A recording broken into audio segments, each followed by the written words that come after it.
Dieu, viens à mon aide. Seigneur, à notre secours. Gloire au Père et au Fils et au Saint-Esprit, au Dieu qui était et qui vient, pour les siècles des siècles. Amen. L'ange du Seigneur apporta l'annonce à Marie. Et elle conçut du Saint-Esprit. Voici la servante du Seigneur. Qu'il me soit fait selon votre parole. Et le Verbe s'est fait chair. Et il a habité parmi nous. Priez pour nous, Sainte Mère de Dieu, Afin que nous soyons rendus dignes des promesses du Christ. Daigne, Seigneur, répandre ta grâce dans nos âmes, afin qu'ayant connu par le message de l'ange l'incarnation du Christ, ton Fils, nous arrivions par sa passion et par sa croix à la gloire de sa résurrection. Par le Christ notre Seigneur. Amen.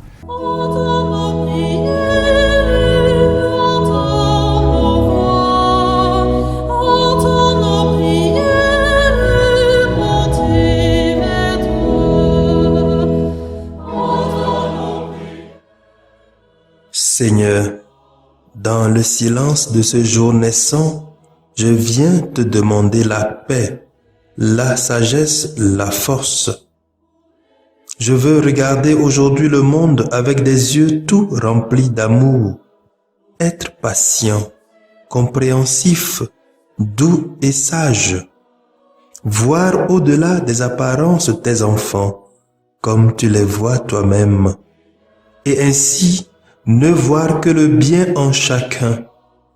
Ferme mes oreilles à toute calomnie. Garde ma langue de toute malveillance. Que seules les pensées qui bénissent demeurent en mon esprit. Que je sois si bienveillant et si joyeux, que tous ceux qui m'approchent sentent ta présence. Revêts-moi de ta beauté, Seigneur, pour qu'au long de ce jour, je te révèle. Amen.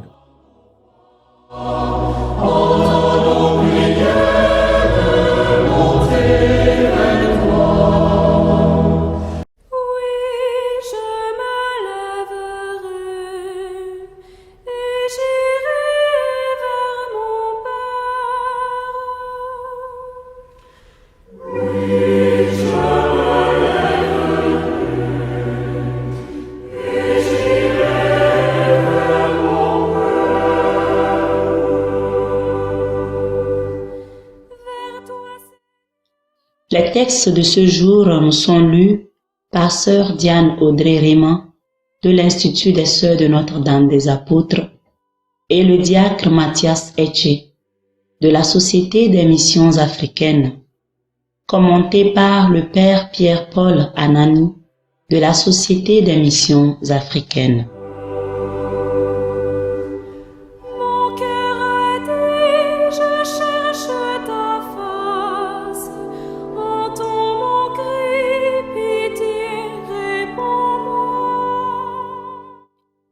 Lecture du livre des Rois, au chapitre 5, du verset 1 au verset 15a.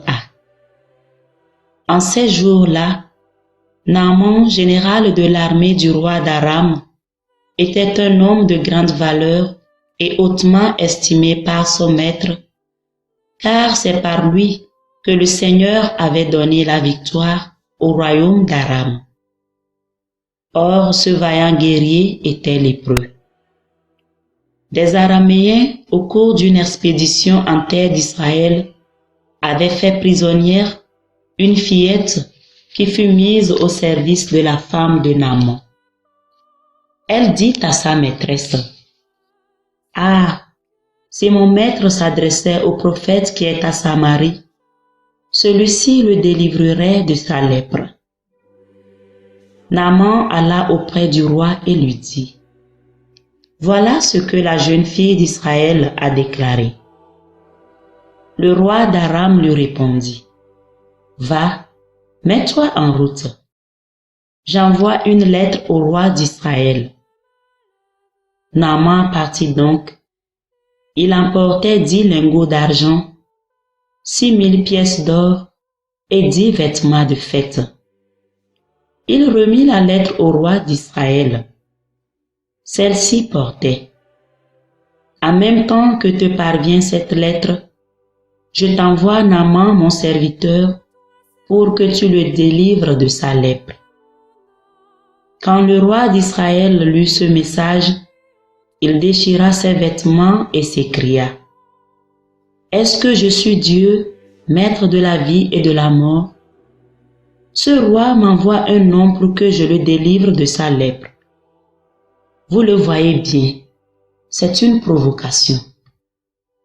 Quand Élisée, l'homme de Dieu, apprit que le roi d'Israël avait déchiré ses vêtements, il lui fit dire: Pourquoi as-tu déchiré tes vêtements?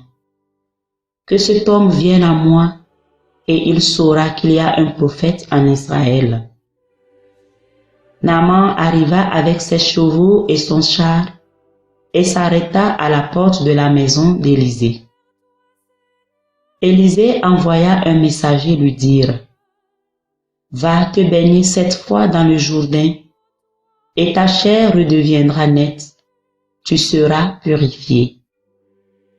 Naaman se mit en colère et s'éloigna en disant: Je m'étais dit, sûrement il va sortir et se tenir debout pour invoquer le nom du Seigneur son Dieu, puis il agitera sa main au-dessus de l'endroit malade et guérira ma lèpre. Est-ce que les fleuves de Damas, l'Abana et le Parpar ne valent pas mieux que tous les eaux d'Israël? Si je m'y baignais, est-ce que je ne serais pas purifié? Il tourna bride et partit en colère.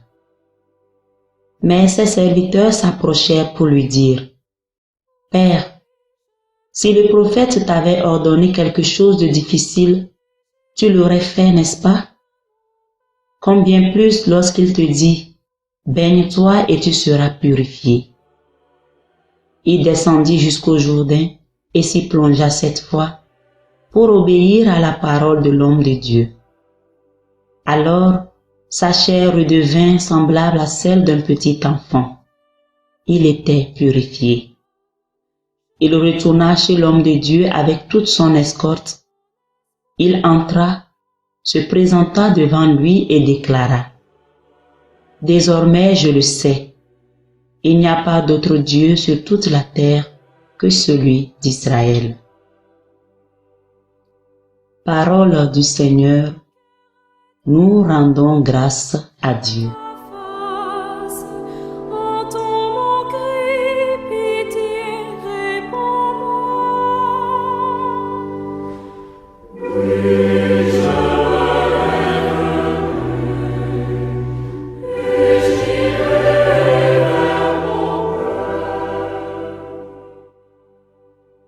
Nous méditons le psaume 41. Mon âme a soif de Dieu, le Dieu vivant. Comme un cerf altéré cherche l'eau vive, ainsi mon âme te cherche, toi, mon Dieu. Mon âme a soif de Dieu, le Dieu vivant.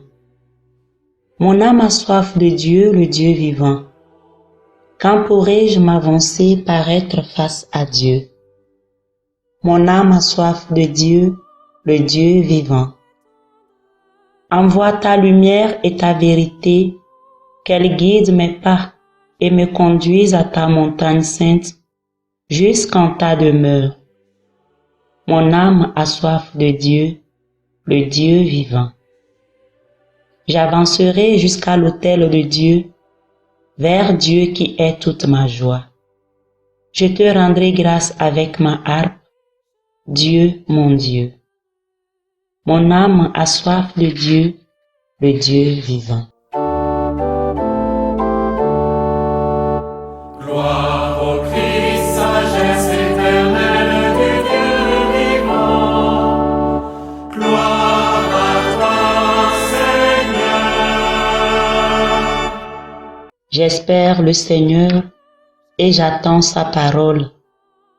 Près du Seigneur est l'amour, l'abondance du rachat. Gloire au Christ, sagesse éternelle du Dieu vivant. Gloire à toi, Seigneur.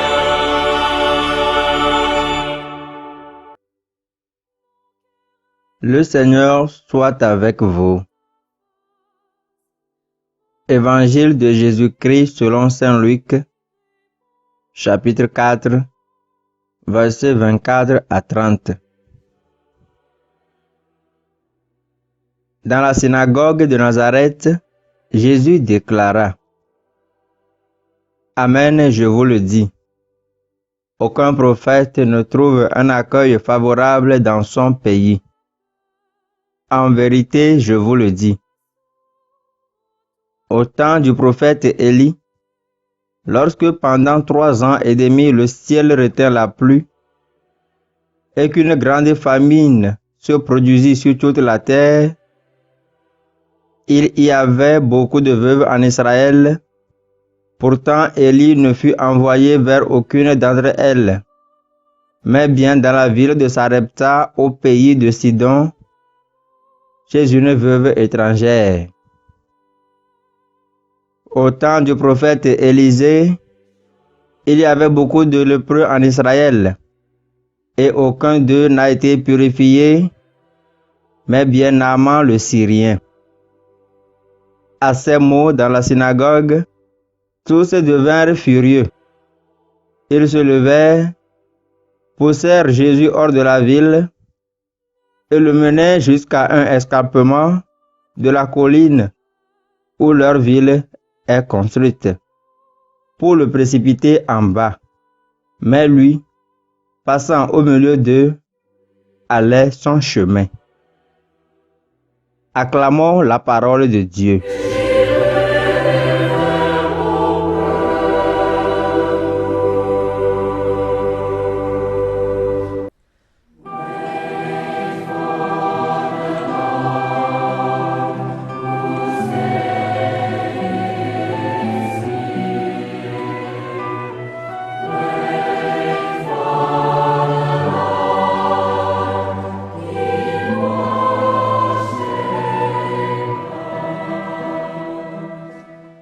En ce lundi de la 3e semaine de Carême, remarquons que nombreux sont ceux et celles qui continuent aujourd'hui à séparer la foi de la vie, sans comprendre que la foi et la vie forment un ensemble. Leur spiritualité est toujours relativement limitée à la prière formelle et à la méditation. Il s'agit bien toujours dans ce cas d'adorer le Père sur cette montagne ou bien à Jérusalem. Jésus nous dit qu'il faut adorer en esprit et en vérité.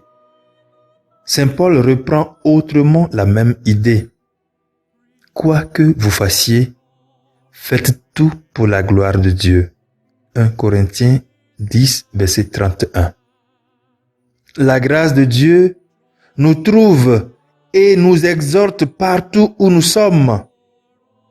Se plaindre constamment réduit notre vision et nous empêche de voir les opportunités qui surgissent sur notre chemin. La Samaritaine du puits rencontra Jésus et par cette rencontre devint témoin de la bonne nouvelle. Ceux qui se tourneront vers Jésus à la suite de son témoignage pourront dire plus tard: ce n'est plus sur tes dires que nous croyons. Nous l'avons nous-mêmes entendu et nous savons que c'est vraiment lui le sauveur du monde.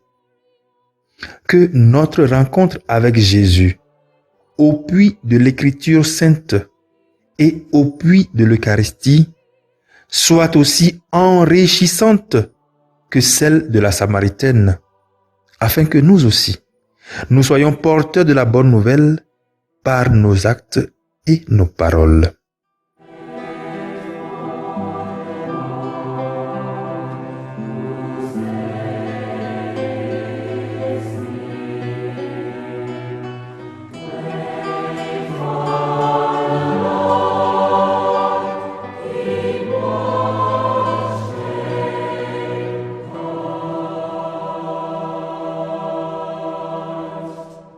Le Seigneur soit avec vous. Et avec votre esprit. Que Dieu Tout-Puissant vous bénisse, le Père, le Fils et le Saint-Esprit.